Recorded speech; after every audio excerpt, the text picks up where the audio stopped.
Como podemos superar o nosso orgulho que tanto nos distancia, dá medo, timidez e vaidade?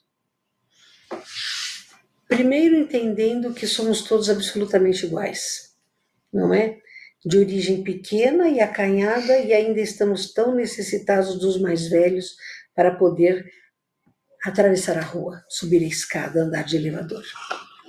Então, primeiro aceitando que somos todos iguais. Depois, compreendendo que somos todos viajantes de uma nave onde o lema é ser limitado, emocionalmente limitado. Para fazer parte da família humana, você tem que ser emocionalmente limitado. E se você tiver essas duas compreensões, nada mais será necessário.